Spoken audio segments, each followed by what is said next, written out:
Countdown for blast off. X minus 5, 4, 3, 2, X minus 1, fire.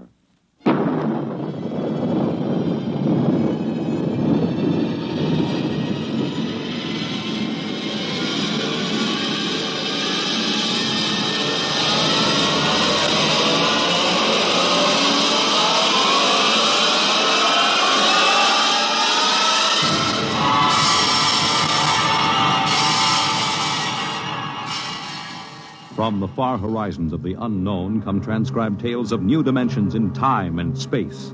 These are stories of the future, adventures in which you'll live in a million could-be years on 1,000 maybe worlds. The National Broadcasting Company, in cooperation with Street and Smith, publishers of astounding science fiction, presents X minus 1.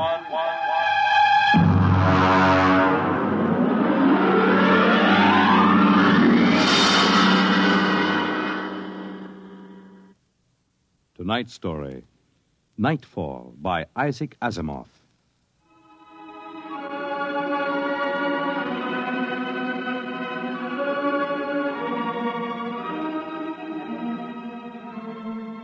Ralph Waldo Emerson speculated, if the stars should appear one night in 1,000 years, how would man believe and adore and perceive for many generations the remembrance of the city of God? This was philosophically interesting. But on the edge of the galaxy, a planet swings on its orbit in a cluster of 6 suns. These suns hang in the sky above. Never less than 2 shine down through the entire 23.8 hours of the planet's day. The yellow light has burned down on the planet continuously, into the past, till the mind of man runneth not to the contrary.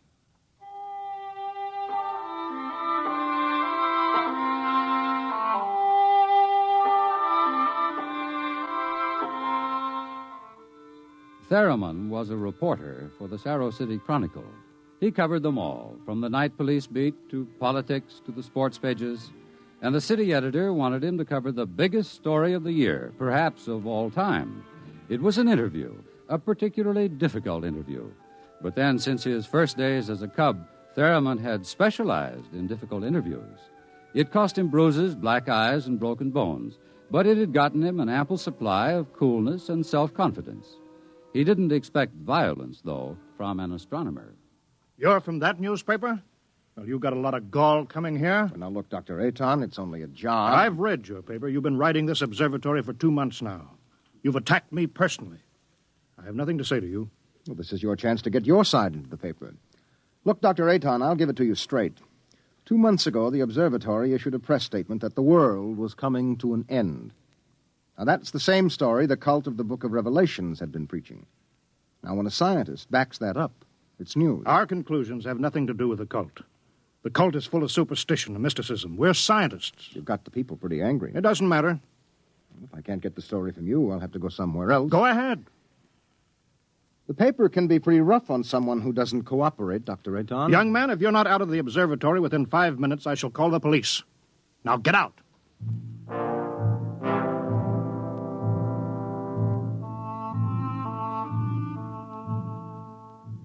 The reporter walks down the long hall from the observatory. The light filters through the high, clear-story windows, the yellow light of Gamma, the brightest of the 6 suns in the planet's sky. Beta is almost at zenith. Its red light floods the landscape to an unusual orange. The planet sun Alpha is at the antipodes, and now as Gamma sinks below the horizon, the red dwarf sun Beta is alone, grimly alone. It's a short drive from the observatory to Sarro City, and the red light glares from the highway. The temple of the cult stands hewn from the solid rock of the Dormite Mountains outside the city, and in the inner courtyard stands Sor, the priest of the cult.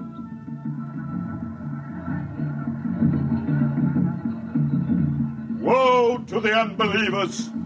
Their souls will rot with the absence of light. Tell me, Your Reverence, what will happen? What are you waiting for here? The day of the coming. It is written in the Book of Revelations. It came to pass the sun Beta was alone in the sky, and the world was shrunken and cold. and men did assemble in the public squares and highways.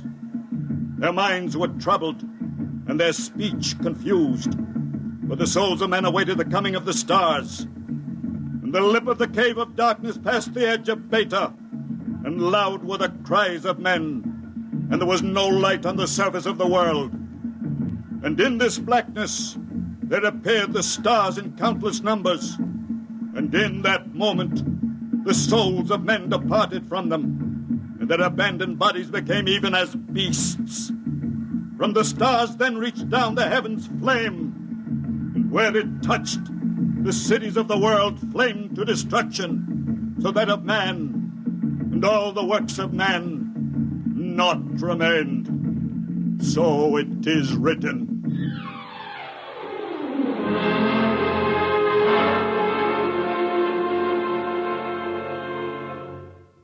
Dr. Sharon, you're the only scientist I could find in the city. Where is everybody? In the hideout. The hideout? Yes, but the place bored me. I wanted to be out here where things are getting hot. I want to see the stars the cultists are talking about. Besides, they don't want me at the hideout. I'm too scrawny to survive. What is the hideout? Well, we professors have managed to convince a few people that our prophecy of doom is valid. We've got about 3,000 people. They're supposed to hide where the darkness and the stars can't get at them. We hope they'll survive and leave the records. Survive? Survive what? Well, how true it is, I can't say, but the cultists say that every 2,050 years, all the suns disappear, and there is a total darkness, and then they say things called stars appear. Of course, men go mad. They mix all this up with a lot of religio-mystic notions, but that's the central idea. But that's impossible, isn't it? I mean, there are always at least 2 suns in the sky, most of the time 4 or 5. There aren't now. Only Beta. You mean that there is going to be worldwide darkness tomorrow, that all mankind will go violently insane? What's behind that? Well, for one thing, the history of civilization of the world. We have located a series of cycles of civilizations comparable to our own, all of which, without exception, were destroyed by fire at the very height of their culture. But is there any scientific theory behind this which would explain it? Well, the University Observatory finished their calculations 2 months ago. And tomorrow there will be an eclipse of Beta so that the planet will become dark. That eclipse comes every 2,049 years. Darkness, and maybe those mysterious stars that no man has seen. And then madness and the end of civilization. And you expect to live through this at the hideout? They plan to photograph the eclipse and leave the records. And then the rest of mankind will know what to expect. Well, what is there in darkness to drive men mad? Have you ever experienced darkness, young man? Well, no, but I know what it is. It's just no light. Oh. Draw the curtain. Why, what for? If we had 4 or 5 suns out there, we might want to cut the light down for comfort, but with only Beta... Ah, that's the point. Just draw the curtain and then come here and sit down. All right.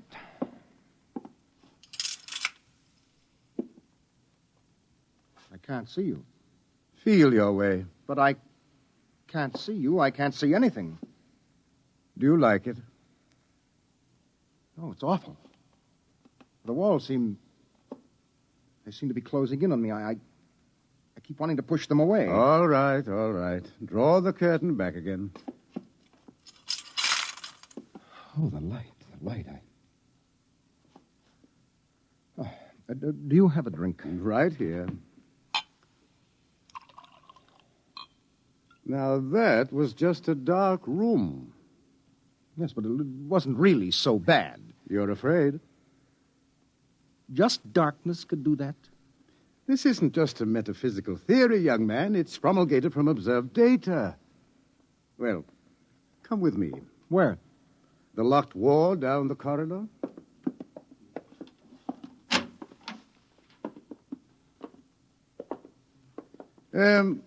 Were you at the Cerro City Centennial Exposition 2 years ago? I was overseas on assignment. Well, you remember hearing about the tunnel of mystery that broke all records in the amusement area? Oh, yes. Wasn't there some fuss about that? The anti-vice society had it shut down? Oh, it was shut down, all right. But the Blue Noses had nothing to do with it. That tunnel was nothing but a mile-long passage through darkness. You rode in a little car, and it took 15 minutes to get through. Oh, it was very popular while it lasted. Popular? Well, there's a fascination to be frightened when it's part of a game. Absence of light is one of the instinctive human fears. People came out of that 15 minutes of darkness shaking and half dead with fear. Weren't there some deaths? Oh, bad hearts, but that wasn't the big danger. Now, which key is this?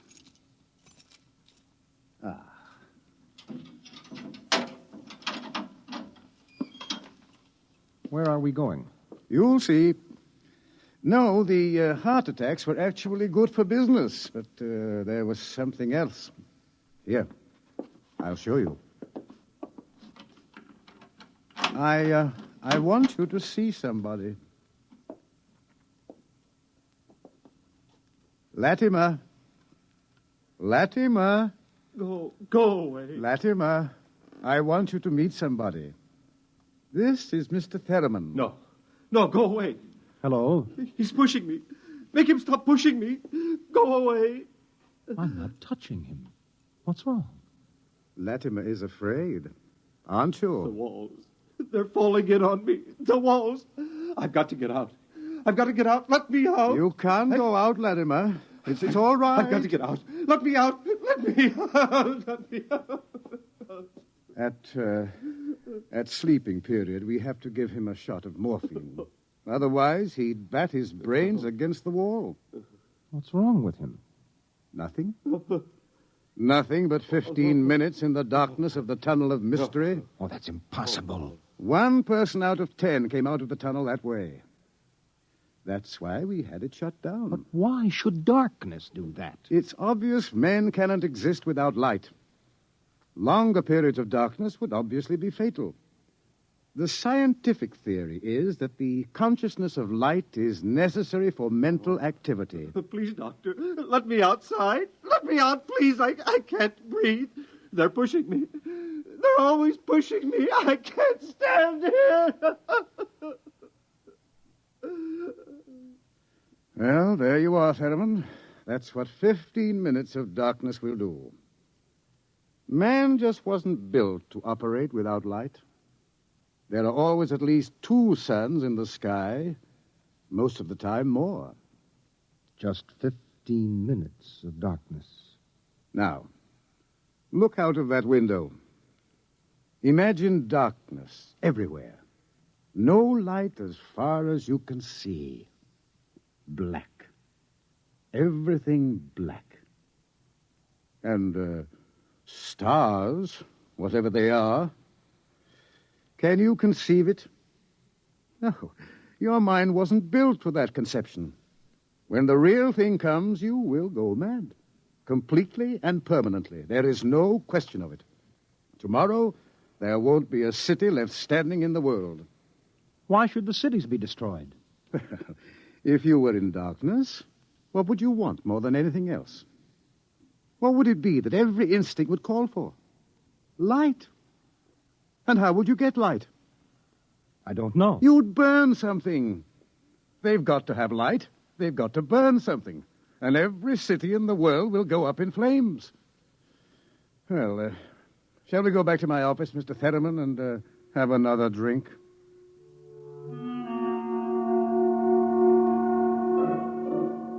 Through the skies, the red sun Beta shines alone.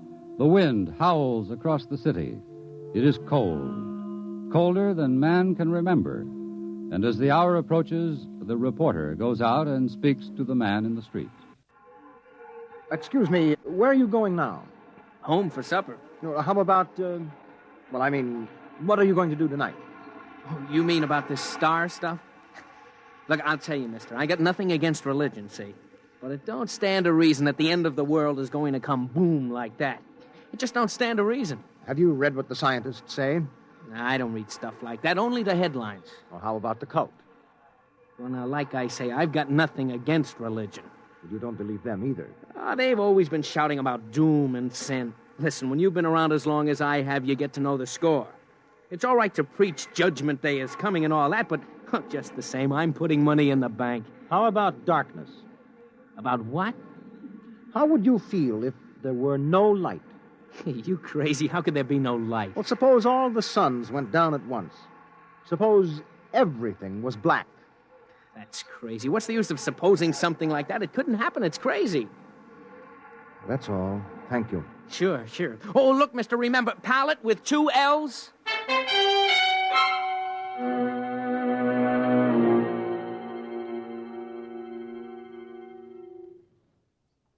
All this talk of scientific explanation, it's sinful, that's what it is. Are you a member of the cult, sir? Sure I am. Been a member since I was a boy. My daddy was a member, too. I've seen the books. It's all written down in the books. Don't you believe the scientist's explanation? Don't need it. Going to save my immortal soul. I'm going to stay on the mountaintop in a white robe while the stars carry me away to glory. Blessed be the stars. Amen. What are the stars? The glory, the breath of the heavens, the spirit of the ultimate. That's what they are. The observatory has announced that it intends to take pictures of the stars. Blasphemy. I sold my house. I gave all my money to the poor. Won't need it anymore. I'm going to heaven with the stars. Glory, glory, going with the stars.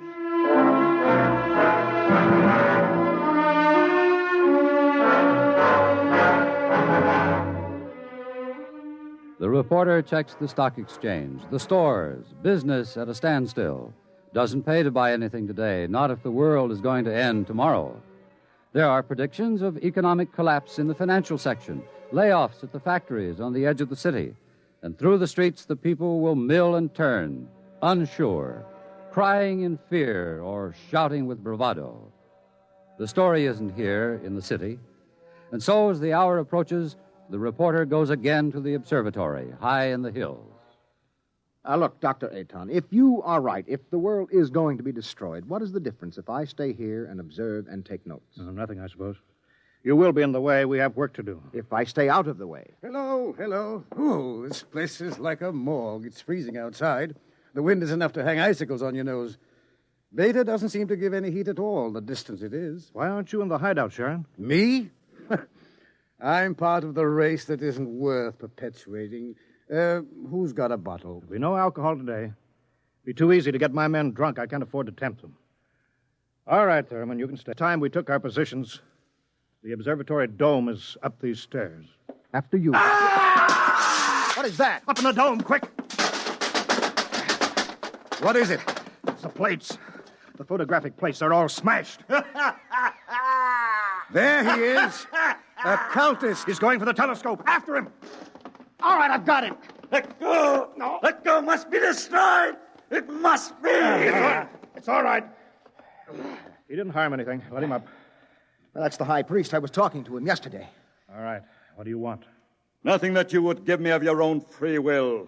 I made a bargain with the cult to give me certain data that you had. In return, I promised to prove the essential truth of the creed. There was no need to prove that. It stands proven by the Book of Revelations. I offered scientific backing for you believers. You made of the darkness and the stars a natural phenomenon and removed all its real significance. That was blasphemy. The facts exist. Your facts are a fraud and a delusion. How do you know? I know.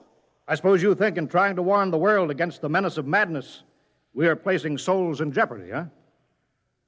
Well, we haven't succeeded, if that makes you feel better. Your devilish instruments must be destroyed. We obey the will of the stars. Someone call the police in Cerro City. There's no time for that. Let me handle this. The eclipse is only a few minutes away. Look, you. Will you give your word of honor to cause no trouble? I will not. Listen. Just as soon as the eclipse starts, we're going to take you and put you in a closet with the door closed, and you will stay there. Then you won't see the darkness, and you won't see the stars. And that means the loss of your immortal soul, according to the cult. All right. Will you give your word of honor? You have it. You will all be damned for your deeds of today. Look at Beta. The eclipse has started. You can see the blackness against Beta. Get busy on those cameras. Check the exposures very carefully. You're shaking, Mr. Theremin. Yes, I don't feel very well. You're not losing your nerve. No, I'm just not used to it. You could probably make the hideout. I have been assigned to cover a story. I intend to cover it. Oh, professional honor? Yes. Yes. Allah sofanet radrock. Allah sofanet. What is that? The cultist. That's the book of Revelations. I don't understand it. He is chanting some old cycle language. The book of Revelations was originally written in it. There are probably 2 million people in Cerro City who are trying to join the cult. One gigantic revival. How do the cultists manage to keep the book of Revelations going from cycle to cycle if everyone goes mad? Who wrote the book? There are some people who don't see the stars. The blind, those who drink themselves into a stupor, and children, to whom the world as a whole is too new and too strange for them to be frightened at stars and darkness. They would have memories, and that, combined with the confused, incoherent babbling of the mad, formed the basis for the book of Revelations. Oh, the cult will be riding high down there in the city. I hope they make the most of it. Dr. Sharon, I've just heard from the hideout on the private line. Oh, they're in trouble? They are safe, but the city is a shambles. You have no idea. Well, it'll get worse. But what are you shaking about, Dr. Ayton? How do you feel? You don't understand. The cultists are rousing the people to storm the observatory, promising them immediate entrance into grace, promising them salvation, promising them anything. How long till the total eclipse? An hour. Well, it's a gamble. It will take time to get a mob out here. If the darkness comes first, we're all right. Oh, look at Beta. It's cut in half. Half of it is black. Yes, it's getting darker. An interesting phenomenon. Oh, my collar is suddenly tight. Are you having any difficulty in breathing? No, why? Difficulty in breathing is one of the first symptoms. We have experimented. I'm cold. Seems to be getting colder. Yes, well, we'd better keep our minds on something else. One of the astronomers has a theory about the stars, far away to see in the light. He developed a fantasy about a planet revolving around one sun. It's a mathematical possibility. Of course, there couldn't be any life. Part of the planet would always be dark and without light. Well, it's obvious. Without light, there can't be any life. It's time for the artificial light. We can't read the instruments. Artificial light? One of the researchers at the university worked it out. Why, it's beautiful. Yellow light. After 4 hours of red. It's beautiful. Light. Light.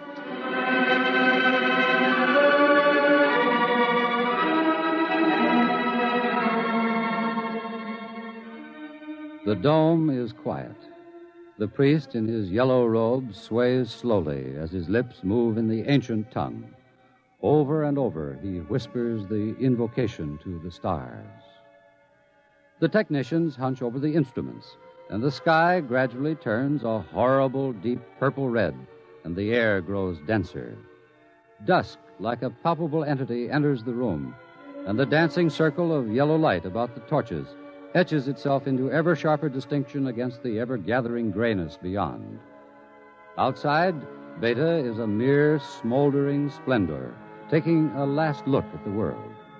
The western horizon, in the direction of the city, is lost in darkness, and along the highway to the observatory surges a menacing, shadowy mass. The mob from the city, they're coming.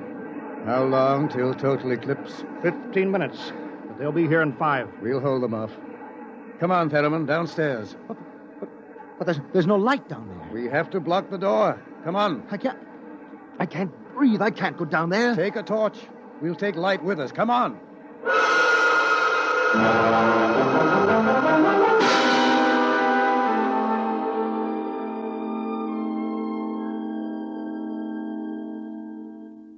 Ayton. I'm here. Did you bar the door? They won't get in. All right now, everybody. 1 minute till totality. 1 minute. Just before totality, I'm changing the plate. That will leave one of you for each camera. You know all about times of exposure. Now remember, don't try to look for good shots. And if you feel yourself going, get away from the camera.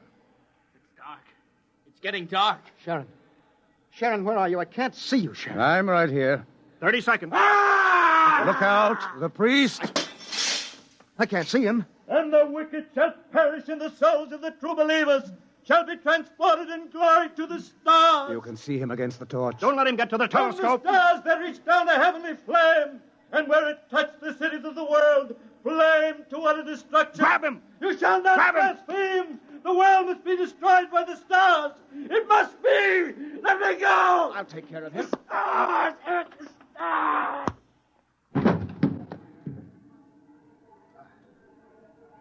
5 seconds to totality. 4, 3, 2, 1.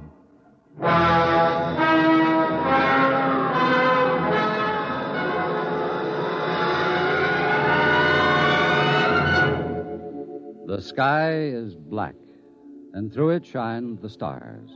30,000 minute suns shine down in a soul-searing splendor. It is more frightening in its awful indifference than the bitter wind that shivers across the horrible, cold, bleak world. The stars. The stars. The stars. Oh, no! It's dark. Dark. Dark. The walls. The walls are coming in on me. They're coming in. Light. Light. Light.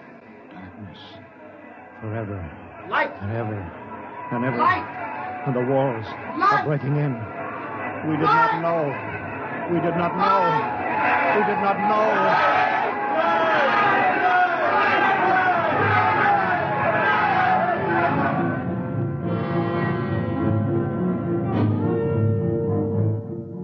On the horizon, in the direction of the city, a crimson glow begins growing. 1,000 fires strengthen in brightness that is not the glow of the sun. 1,000,000 fires, as a world mad in the darkness screams in terror for the light. The night has come again.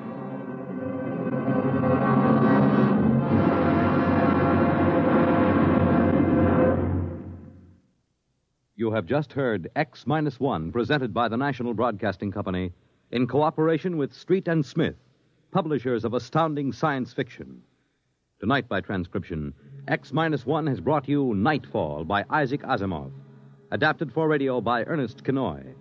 Featured in the cast were Wendell Holmes, John Larkin, Santos Ortega, Mercer McLeod, Alan Collins, Bob Hastings, and Roy Fant. Your narrator was Floyd Mack. Fred Collins speaking. X-1 was directed by Daniel Sutter and is an NBC Radio Network production.